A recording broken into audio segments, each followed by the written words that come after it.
The CFR elects Nixon. The career of Richard M. Nixon began in 1946, when, backed by Eastern establishment money, he came out of obscurity to defeat incumbent Congressman Jerry Voorhis in California, who was anti-Federal Reserve. Voorhis wrote in a pamphlet called Dollars and Cents, "The representatives of the American people in Congress should speedily proceed to transfer the ownership of the 12 Federal Reserve banks from the private ownership of the member banks to the ownership of the nation itself." In 1952, Nixon and Earl Warren, then the governor of California, helped create an Eisenhower majority within a California delegation that had been leaning towards Robert Taft, an anti-communist. Nixon was rewarded by being selected as the vice president, while Warren was named to the Supreme Court. During the 1960 Republican Convention, Nixon, the Republican nominee, left Chicago and flew to New York, where he secretly met with Nelson Rockefeller. A subsequent news release indicated that Rockefeller had requested the meeting, when in fact Nixon had. The result of the meeting was the 14 points of the Compact of Fifth Avenue,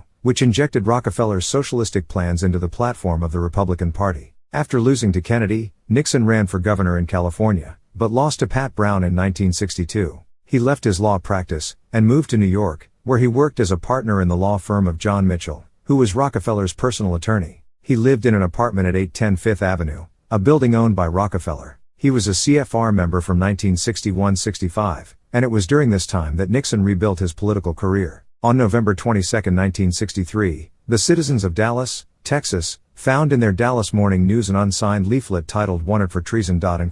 At the top appeared John F. Kennedy's picture, and a list of reasons for the accusation. It was later discovered that it had been drafted at a Pepsi-Cola convention in Dallas, by lawyers of the Rockefeller law firm of Nixon, Mudge, Rose, Guthrie, and Alexander, to be used as an attack on Kennedy during the 1963 presidential campaign. There is more than one Kennedy assassination researcher who feels that Nixon had prior knowledge of Kennedy's shooting, though no hard evidence has ever come to light. While it is widely accepted that there was a conspiracy behind Kennedy's death, as the volumes of evidence prove, there has never been a single group pinpointed as the mastermind of such a plan. The complexities involved in such a cover-up certainly point to the Illuminati, because they are the only group in the world, operating behind the scenes, able to influence and control all the elements necessary to pull off something like this. His murder was carried out publicly, because they wanted the political leaders in this country to know who was in control. The career of Richard M. Nixon began in 1946, when, backed by Eastern establishment money, he came out of obscurity to defeat incumbent Congressman Jerry Voorhis in California, who was anti-Federal Reserve.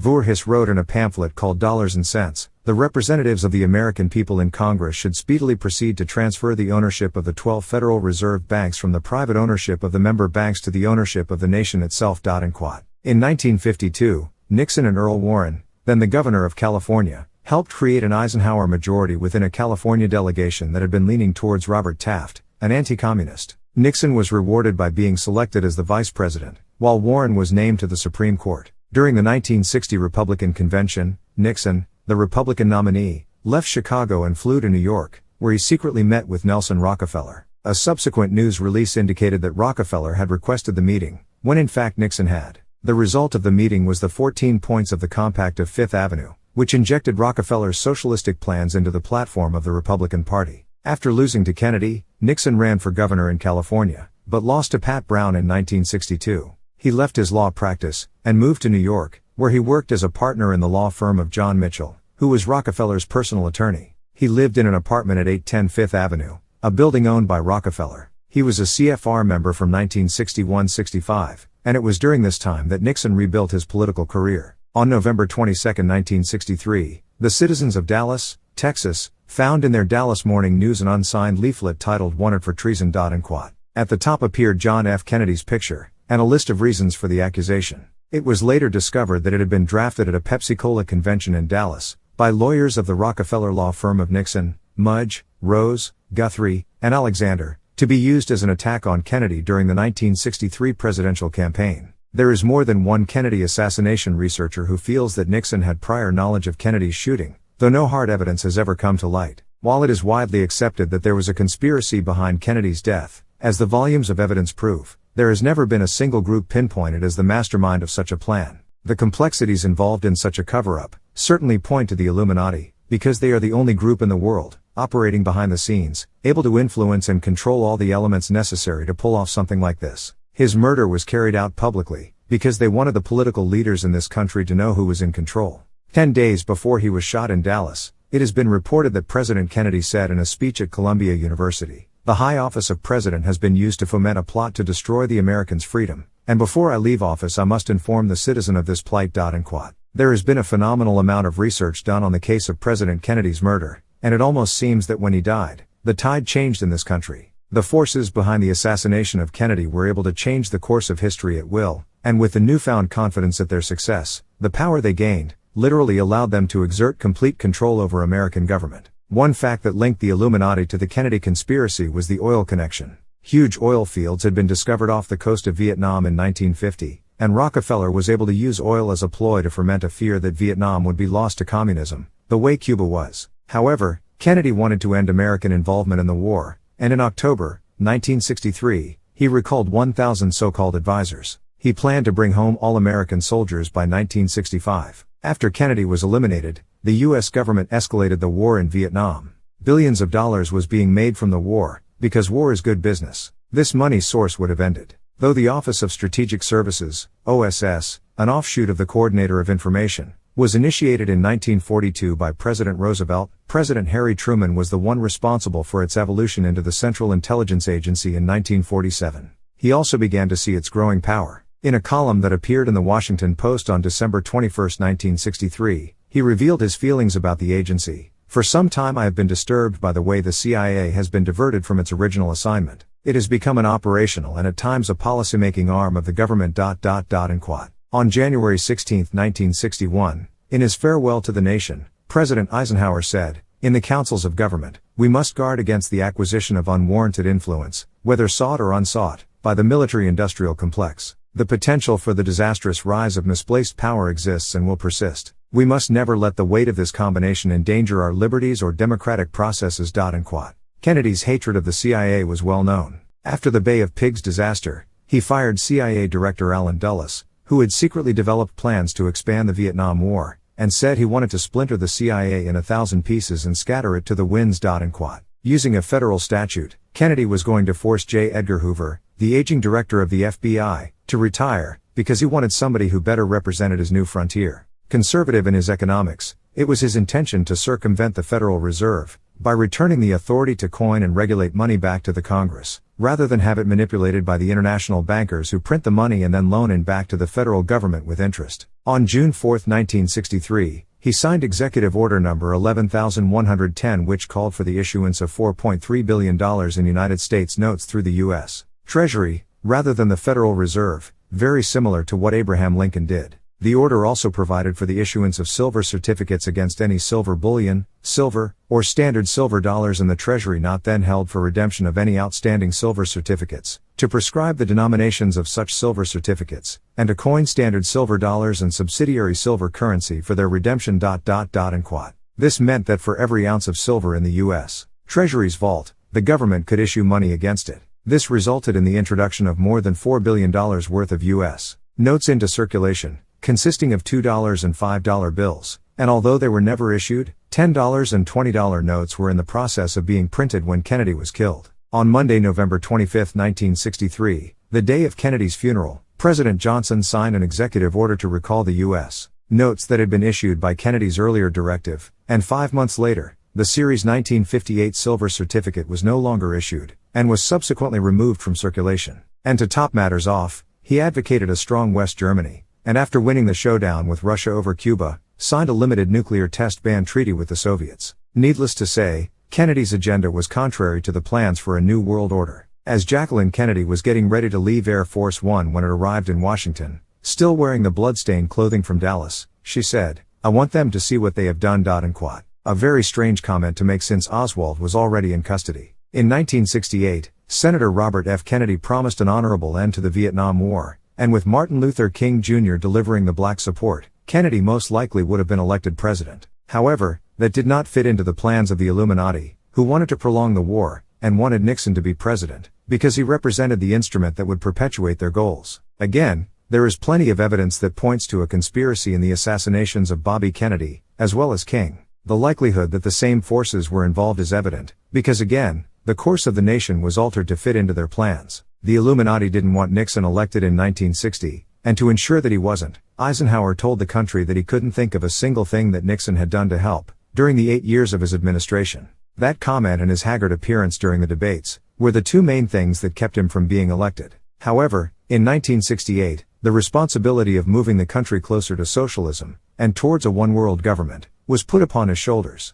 Former Secretary of the Navy, J. William Middendorf II, finance chairman of Nixon's 1968 campaign, said that at 5:30 a.m. on the morning after Nixon's election victory, Nelson Rockefeller and William Rogers went to Nixon's room to help select his cabinet. He appointed Mitchell, his campaign manager, to be his attorney general. He appointed Henry Kissinger to be his Secretary of State, even though Kissinger's views were the complete opposite of his own. In reality, the Kissinger appointment was urged by Nelson Rockefeller, so the Illuminati could control U.S. foreign policy. At the beginning of each of his terms, Nixon offered the post of Treasury Secretary to David Rockefeller, but he refused it. It was Nixon who chose George Bush, the former Texas congressman, to be the chairman of the Republican Party, after Bush lost the Senate race to Democrat Lloyd Bentsen in Texas, and later appointed him to be the ambassador to the UN, the ambassador to China, and the director of the CIA. In his 1971 State of the Union address, Nixon said, "We in Washington will at last be able to provide government that is truly for the people. I realize that what I am asking is that not only the executive branch, but even the Congress will have to change by giving up some of its power." 3 days later, he announced that the country was being divided up into 10 federal districts, and in February 1972, he signed Executive Order Number 11647, which gave the government the power to accomplish that division. The 10 regional councils, a direct extension of the executive branch, since then, have been getting control of local, county, and state governmental functions through federal loans. Nixon told ABC News correspondent Howard K. Smith that he was Keynesian in economics. This was a reference to John Maynard Keynes, the English economist and Fabian socialist, who said he was promoting the euthanasia of capitalism. Even though his policies had already indicated it, Nixon was basically saying that he was a socialist. Nixon had resigned from the CFR in 1962, when it became an issue in the California gubernatorial primary campaign, but later rejoined. In his book, Six Crises, he wrote, "Admitting Red China to the United Nations would be a mockery of the provision of the Charter which limits its membership to peace-loving nations."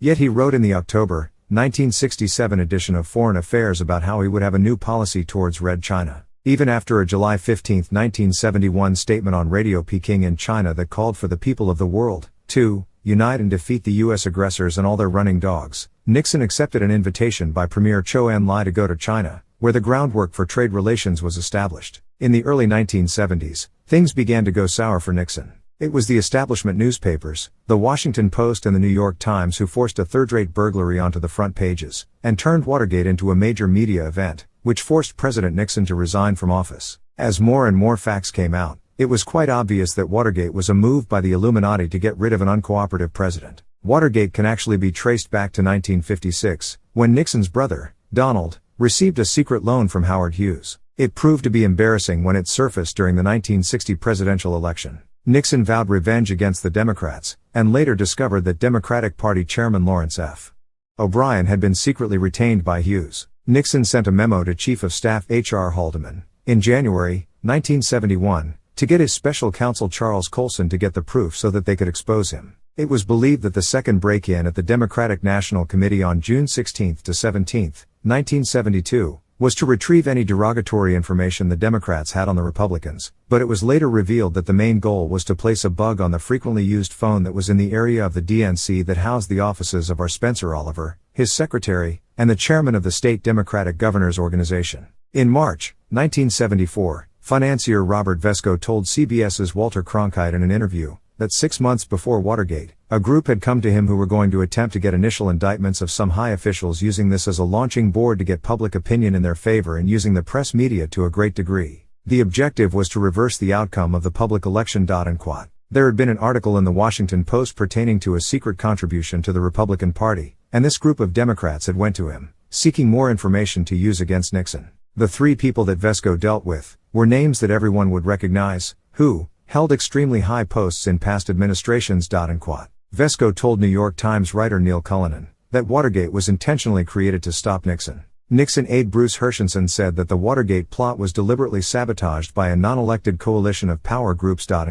Former CIA agent James W. McCord Jr., the security chief for the committee to re-elect the president, has been accused of being a double agent, and used to bring Nixon down by sabotaging the break-in at the Watergate Hotel. There is evidence to believe that the police had been tipped off on the night of the break-in. Detective Lieutenant Carl Schaffler, and 3 other officers, who usually went off duty at midnight, just happened to stay on for the next shift, and was parked just a minute away from the hotel complex. When the security guard, Frank Wills, found the tape on the door, and called the police, it was those officers who came immediately to arrest the White House plumbers, Special Investigations Unit. To top it off, McCord and Schaffler were friends. McCord had entered the Watergate while it was still open, and put some tape on one of the doors so it wouldn't lock. The tape was put on horizontally, so that it could be seen between the doors. When the plumbers arrived hours later, instead of the doors being open, they were locked, which indicated that the piece of tape had been discovered. They left, since there was no longer any assurance of a successful operation. McCord told them to go back and pick the lock, since the police had not been called.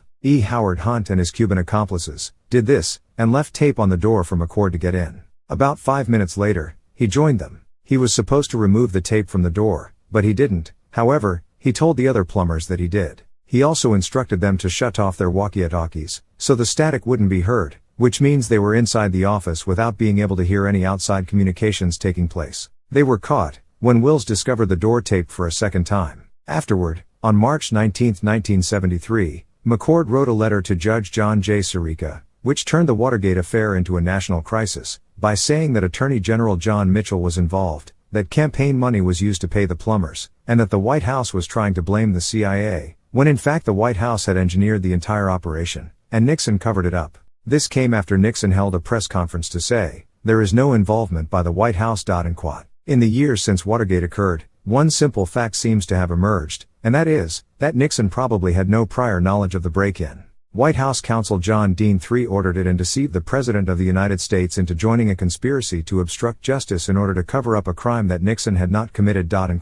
If it wouldn't have been for the discovery of the Watergate tapes, Nixon may very well have survived the scandal. General Alexander M. Haig Jr., an aide to National Security Advisor Henry Kissinger, who later became Nixon's chief of staff, controlled the vault where the tapes were kept, and secretly made copies of the transcripts available. Haig became Cyrus Vance's CFR member, Secretary of the Army, later Deputy Secretary of Defense under Robert McNamara, who was also a CFR member, assistant in 1962. After a short tour of duty in Vietnam in 1966, where he was decorated for bravery, he was made a full colonel in 1968. He transferred to West Point to assist Commandant General Andrew Goodpaster, CFR, for 2 years, after which Goodpaster recommended Haig to Kissinger in 1969, and Haig was put on the National Security Council. In less than a year, he was promoted to general, and in 2 more years, to major general. Although he had served only 4 months as a battalion commander, and 1 month as a brigade commander, in 1972 he was given 4 stars, and nominated for Army Vice Chief of Staff. It was said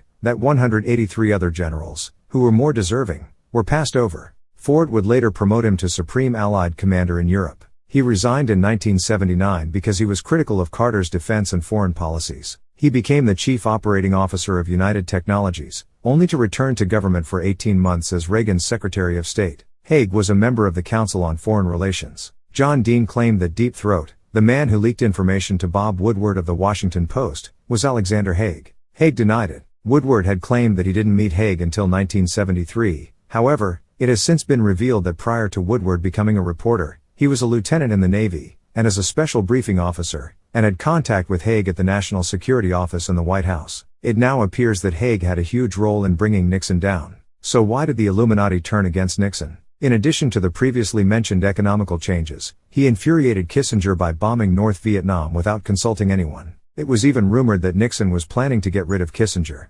However, Kissinger was the Illuminati's man in the White House, and his job was to control Nixon, so he was the one running the show. Some very interesting information surfaced about Henry Kissinger. In 1961, Colonel General Michael Goleniewski, of Polish intelligence, GZEI, defected to the United States, bringing with him 5,000 pages of secret documents, 160 microfilms of secret reports, 800 pages of Russian intelligence reports, plus the names of hundreds of Soviet agents in America and Europe. State Department Security Officer, John Norpel Jr., testified before the Senate Internal Security Subcommittee that the information provided by Goleniewski was never proven to be inaccurate, and Goleniewski was honored by the 88th Congress for his efforts. The documents indicated that after World War II, Russia established an ODRA spy ring in Poland to infiltrate British and American intelligence. The GZI discovered that one communist agent, codenamed Bohr, had worked with another agent, Ernst Bosenhart, a clerk at the U.S. intelligence headquarters in Oberammergau, Germany, who had been sending secret documents to Moscow.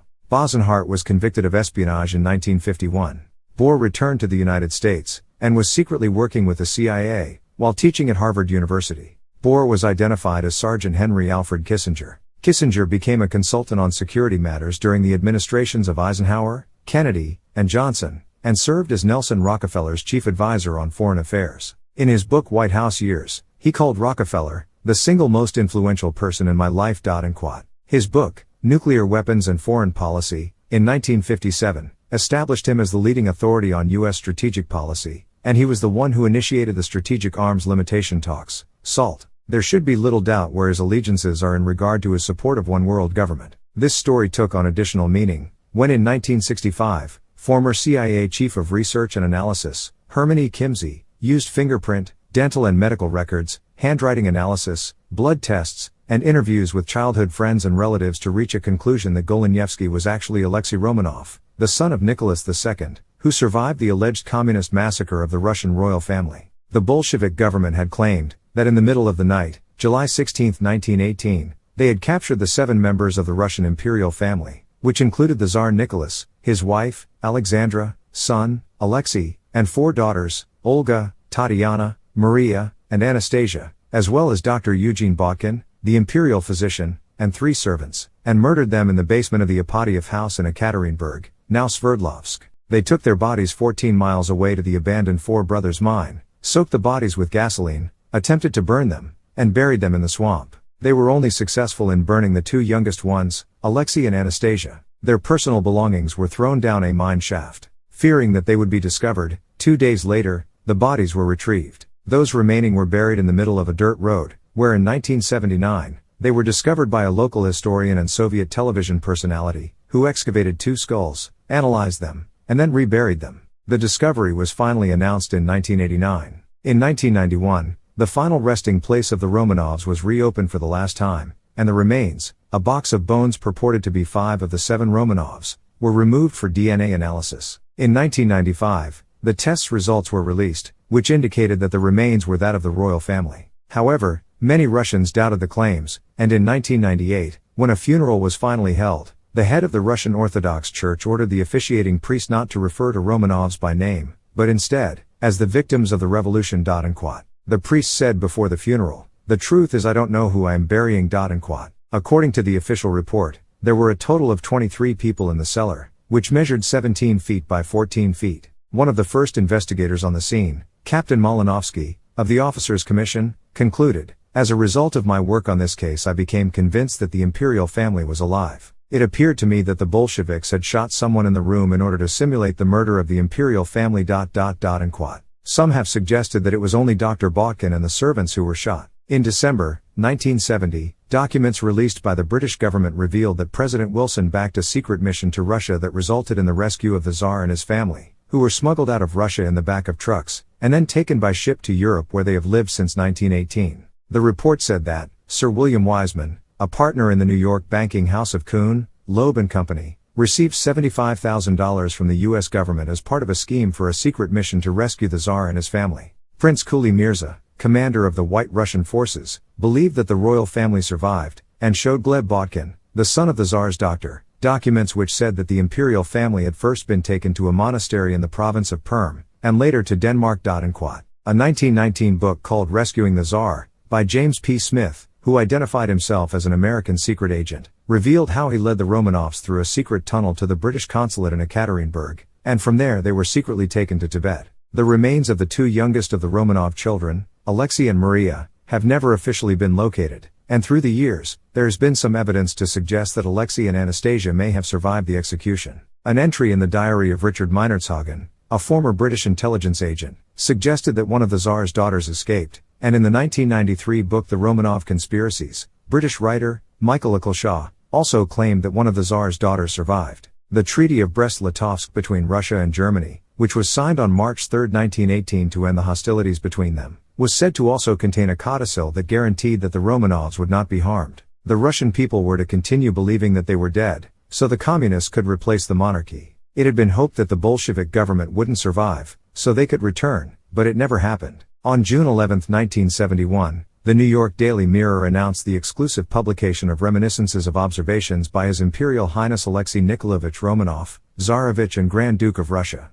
The U.S. government never officially recognized Golenievsky as a Romanov, because history reported that Prince had suffered from hemophilia, an incurable genetic disease, but Golenievsky didn't. The Tsar left millions in American and European banks, which today is worth billions, and some researchers have made the claim that the respective governments wanted to keep the Romanovs dead, because without the existence of a surviving heir, the money that had been left behind probably had already been taken by the international bankers. Golenievsky pledged that as the Tsar's heir, if he would be granted his rightful inheritance, he would use the money to destroy communism. Nixon also angered the Illuminati because of his choice of vice presidents. After Vice President Spiro Agnew resigned because of income tax evasion charges, establishment insiders had urged Nixon to appoint Nelson Rockefeller. However, Nixon instead appointed Gerald Ford to be his vice president, who, when he became president, did appoint Rockefeller to be his VP. If Rockefeller would have been appointed, he would have become president after Nixon was destroyed. So, Nixon ruined their plans, and may have known that, because after he resigned, he was having problem with a swollen leg, and said that if he would have gone to Bethesda Naval Hospital to get it taken care of, he would have never come out alive. Later, Lynette Squeaky Fromm would attempt to shoot Ford on September 5, 1975, and on September 22, 1975, Sarah Jane Moore would also attempt to shoot Ford. Moore said she was trying to expose the nation's phony system of government by elevating Nelson Rockefeller to the presidency. In a June 1976 Playboy interview, she said that there was a part that I don't think I can talk about. I just haven't figured out a way to talk about it and protect everyone. I'm not saying that anyone helped me plan it. I'm not just saying that there are other things, which means there are other people, though not in terms of a conspiracy. There are areas I'm not willing to talk about for a lot of reasons. The article also said that U.S. District Judge Samuel Conti added to the air of mystery surrounding her case, and sealed all the trial evidence.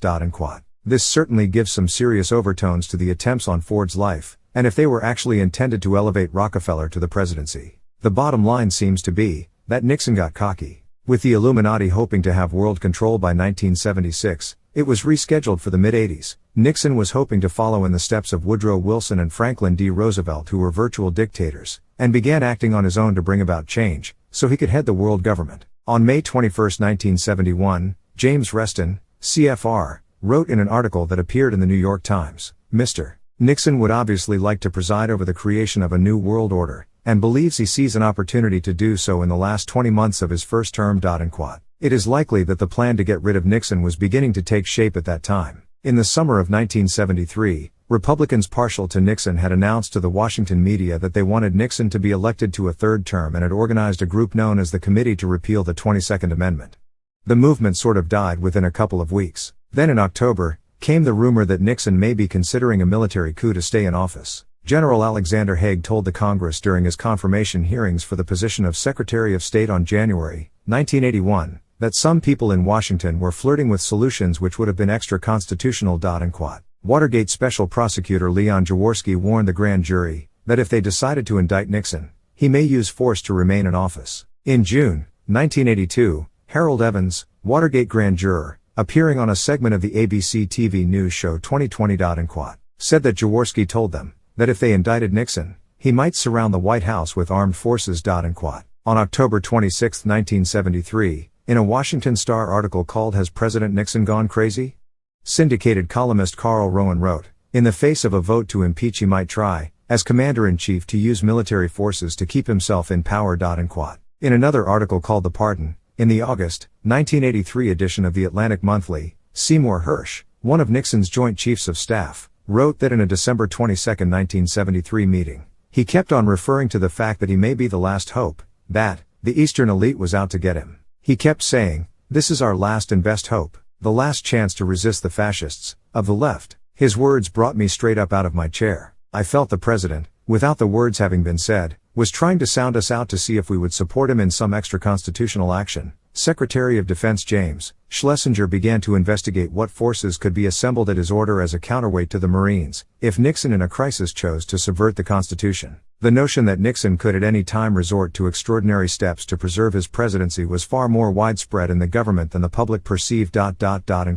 He felt it would be led by General Robert Cushman, the Marine representative on the Joint Chiefs of Staff, who had been loyal to Nixon ever since he had been his military aide while he was the vice president under Eisenhower. Schlesinger, in July 1974, believing the Washington contingent of Marines to be the probable force used in a coup attempt, began developing a strategy to bring in the Army's 82nd Airborne Division from Fort Bragg, North Carolina. On August 2, 1974, Secretary of State Henry Kissinger admitted that General Haig had informed him that Nixon was considering the idea of surrounding the White House with troops. In an August 27, 1974, article in the Washington Post, called Military Coup Fears Denied, the fact was revealed that Defense Secretary James Schlesinger requested a tight watch in the military chain of command to ensure that no extraordinary orders went out from the White House during the period of uncertainty, and that no commanders of any forces should carry out orders which came from the White House, or elsewhere, outside the normal military channels. Tantamount to a military coup, and contrary to the Constitution,